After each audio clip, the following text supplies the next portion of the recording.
जो पैटर्न दिखाई दिया है तो एक नए प्रकार का ध्रुवीकरण बिहार में दिखाई दिया है और वो जो वोट प्रतिशत बढ़ा है उसमें भी ये रिफ्लेक्ट हो रहा है कि क्यों बढ़ा है। रियलिटी एंड ट्रूथ बहुत स्पष्ट ध्रुवीकरण है कि मतदाता अपने अपने कैंपों में बटा है और जो वोट काटने वाली छोटी पार्टियां हैं उनके लिए बुरी खबर है ये। 14 तारीख को उनके लिए बुरी खबर आ रही है। मैं बात उनकी कर रहा हूँ सही बात जिनकी चर्चा जो वोट कटवाए हैं, ये जो ट्रूथ हमने नहीं स्टेटमेंट की है। बहुत चर्चा और बहुत मीडिया में फ्रंट पेज में बड़े बड़े अखबारों में मीडिया में उनका शायद ही कोई मीडिया होगा जिसमें इंटरव्यू नहीं आया होगा। प्रशांत किशोर की बात कर रहा हूँ और उनकी पार्टी जन स्वराज पार्टी। मैं आज के वोटिंग पैटर्न को देखकर ये कह सकता हूँ कि अगर उनको शायद एक सीट आ जाए तो बहुत बड़ी बात होगी और उनका पैकअप हो गया है पहले ही फेज में। तो वोट काटने वाली पार्टी और जब सीमांचल में वोट होगा तो वहां भी ओवैसी साहब है।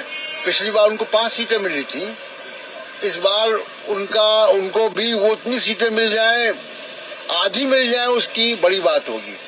तो जो पैटर्न दिखाई दे रहा है वो ये है कि एक नए प्रकार का ध्रुवीकरण है कि पक्ष और विपक्ष को जनता ने तय किया इस बार यंग जनरेशन के हाथ में आ गया है मुद्दों, क्योंकि वो अपने अपने कैंप को लेकर इतना कमिटेड है कि वो वोट बंटने नहीं देंगे। पहली बात। दूसरी बात, मुद्दों की बात जो आपने की कि मुद्दों के आधार पे वोट हुआ है। जाति समीकरण यहाँ होता है लेकिन मुद्दों के आधार पे वोट हुआ है। सही और बात। उसके अलावा पिछले 3 दिन में बिहार में जो होता है कि अंतिम जो जिस तरीके से चुनाव बदलता है वो अंतिम जो उसमें युवा बहुत वोकल हुआ है और वो युवा वोकल हुआ और अपने मुद्दों के साथ वोकल हुआ है। रोजगार हो, चाहे वो पलायन हो, इन मुद्दों पे वोकल हुआ है। और तो ये सारे मुद्दे हैं जो बिहार का चुनाव ने एक नई करवट ली है और वो आज पोलिंग के समय रिफ्लेक्ट हुआ। ये नए प्रकार का ध्रुवीकरण है। वो बड़े बड़े मीडिया के कवरेजेस में और बड़े बड़े इंटरव्यूज में से असर नहीं हुआ। जनता प्रभावित नहीं हुई। जनता ने अपना पेपर, मतदाता ने अपना पेपर खुद सेट किया था और उस पेपर पे कौन क्या लिख कर आया है वो आप देखेंगे।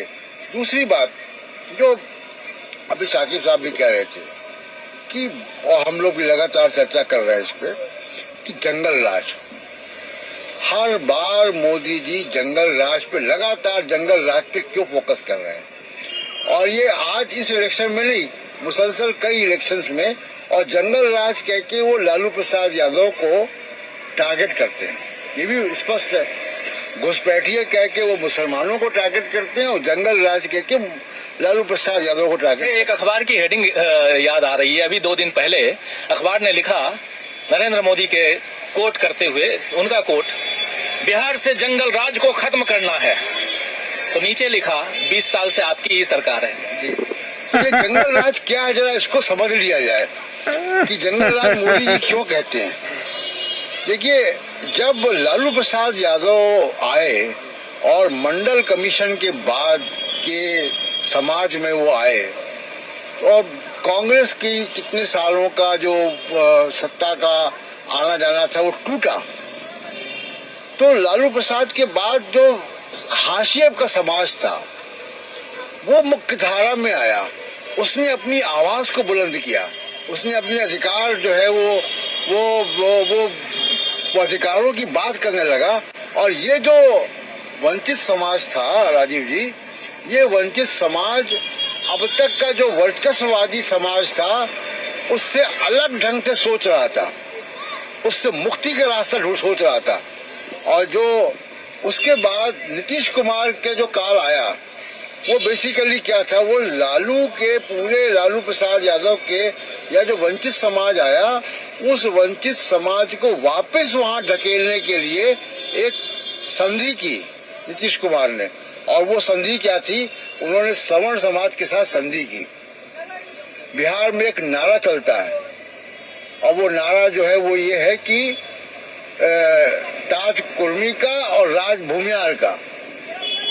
तो ये जो इक्वेशन बना कि ओबीसी को आप मुख्यमंत्री बनाओ, लेकिन सामाजिक सत्ता और जो वर्चस्व है भूमिहारों का, या भूमिहारों के जरिए मैं कह रहा हूँ कि जो यथास्थिति वाली जो फोर्सेस हैं उनका बना रहे, ये जंगल राज का जो जुमला है वो वही जुमला है कि इसने जब ये वापस नीतीश कुमार आए और फॉरवर्ड क्लास के साथ समझौता करके आए, सरेंडर करके आए, संधि करके आए, तब उस फॉरवर्ड क्लास ने एक नैरेटिव गढ़ा। ये जो हाशिए के समाज को अपनी आवाजें मिली थी, ये जंगल राज था। ये जंगल राज जो है इसलिए कहा जाता है, इसलिए मोदी साहब बार बार इस जंगल राज को कहते हैं कि हाशिए के समाज को वापस वहीं रखो। और ये जो इक्वेशन है कि ताज कुर्मी का और राज भूमियार का, ये कायम रहे। ये बहुत इंपॉर्टेंट बात आप कह रहे थे और हम लोग चर्चा कर रहे हैं बिहार के चुनाव की दोस्तों। और आज चूंकि पहले फेज का मतदान समाप्त हो चुका है और हम लोग दूसरे फेज वाले एरिया में आ चुके हैं। और ये दूसरा फेज बहुत इंपॉर्टेंट, जहां जिस एरिया में हम हैं ये सीमांचल है और सीमांचल का केंद्र माना जाता है पूर्णिया। कल को अगर सीमांचल स्टेट के रूप में अगर डेवलप हो, अगर बंटवारा हो बिहार से, जो कहा जाता है कि सीमांचल अलग कर देना चाहिए, तो इसमें पूर्णिया ही यहाँ की राजधानी बनेगी, ये भी माना जाता है। और ऐसे में ये यहाँ से पूरा का पूरा, और सबसे बड़ी चीज और बता दूं कि बिहार में सबसे ज्यादा अगर कहीं मुस्लिम पॉपुलेशन है तो वो पूर्णिया के बगल में ही किशनगंज है, वहां है लगभग 68%, 68 से 70% भी लोग कहते हैं। पूर्णिया सेकंड पोजीशन पे आता है, कटिहार है, अररिया है, सारे मुस्लिम बहुल क्षेत्र हैं। और पिछली बार यहाँ बाजी मार ली थी 5 सीटों के साथ असदुद्दीन ओवैसी ने, और जैसा प्रशांत टंडन जी अभी कह रहे थे कि उसका आधा भी आ जाए इस बार तो बहुत बड़ी बात होगी। अगर ऐसा नहीं होता है, यानी असदुद्दीन ओवैसी उस 5 सीटों को, हालांकि ये भी है इसमें कि उन 5 में से 4 तो ऑलरेडी शामिल हो गए थे उधर आरजेडी और कांग्रेस में, लेकिन जो आरजेडी में शामिल हो गए थे, और एक जो बचे हुए थे वही यहाँ के अध्यक्ष भी हैं, प्रदेश अध्यक्ष भी हैं, आमौर के विधायक। लेकिन क्या इस बार वो पैटर्न एआईएम जो है वो उस पैटर्न को बरकरार रखेगा? क्या वो रिजल्ट दोहरा पाएगी वो पार्टी, असदुद्दीन ओवैसी की पार्टी? ये भी देखना होगा। अगर ऐसा नहीं होता है तो प्रशांत टंडन जी जो बात कह रहे हैं वो बहुत इंपॉर्टेंट बात है। और ये पूरा पैटर्न दिखाई दे रहा है, लगभग 70 अलग अलग 50 से 60 70 नहीं 50 से 60 अलग अलग बूथों को और उसके आसपास के अलग अलग पैटर्न को आज जो चुनाव हो रहे थे, मतदान की प्रक्रिया चल रही थी, उसको हमने समझने की कोशिश की। तो इसलिए ये भी जानना जरूरी है कि आखिर ये जा किधर रहा, ये चुनाव किधर जा रहा था। और ये दिखाई दे रहा है कि पिछले हम लोग लगभग 5-6 दिन हो गए यहाँ पर अलग अलग जगहों पे जा रहे हैं। बहुत बड़े भाग को हम लोगों ने कवर कर लिया है पिछले इतने दिनों में। आपने देखा समस्तीपुर, लखीसराय, उधर पटना और राघोपुर का ये, और मुजफ्फरपुर, दरभंगा, सुपौल, अररिया, फारबिसगंज, पूर्णिया और उधर भोजपुर का एरिया, बहुत सारे एरिया को हम लोगों ने कवर किया है। तो उस आधार पे कह सकता हूं कि एक बहुत जबरदस्त ढंग से जो वोटर हैं आरजेडी के, जो वोटर हैं महागठबंधन के, वो वोटर यहाँ पर अपनी जुगलबंदी यानी कि इंटैक्ट नजर आते हैं। और उस कुनबे से, यानी जो सत्ता पक्ष का कुनबा है, वहां से वो टूटते हुए, जो सत्ता पक्ष के जो वोटर्स हैं वो टूटते हुए नजर आते हैं, जिसका विश्लेषण शाकिब जी भी कर रहे थे। लेकिन इन सब के बीच एक पैटर्न और देखने को मिला था जिसका जिक्र कर रहे थे प्रशांत टंडन जी, और वो था युवाओं का, जो यानी इनके जो हम नाम है, प्रशांत जी के जो हम नाम प्रशांत किशोर हैं, वो उन्होंने युवाओं को अपनी तरफ अट्रैक्ट करने की जबरदस्त कोशिश की थी। इसी पूर्णिया में आने से पहले और लगभग महीने, 2 महीने, 3 महीने से लगातार मैं यहाँ पूछता था तो लोग बताते थे कि नहीं, यहाँ हर तरफ देखो तो पीला गमछा दिखाई दे रहा है। लेकिन आज यहाँ दिख ही नहीं रहा, गमछा गायब है। यानी जो प्रशांत जी कह रहे हैं अपने हम नाम के लिए, वो उन्होंने बोरिया बिस्तर अभी से आज से ही पूरा पैकअप जिसको कहते हैं वो कर लिया है।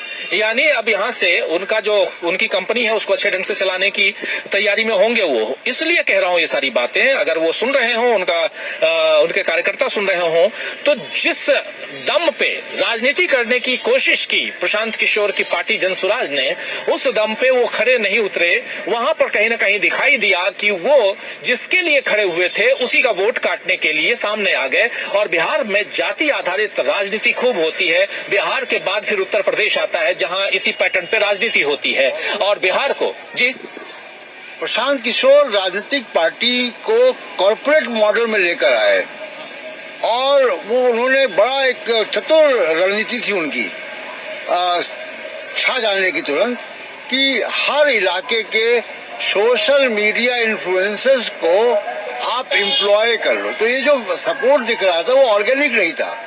तो जो सोशल मीडिया इन्फ्लुएंसर्स हैं जिनके पास 1 लाख 2 लाख 5 लाख फॉलोअर्स हैं वो उनको बढ़ा रहे थे आगे। अब क्योंकि ये कॉर्पोरेट मॉडल है जो तनख्वाह पे आधारित है तो तनख्वाह बंद तो काम बंद।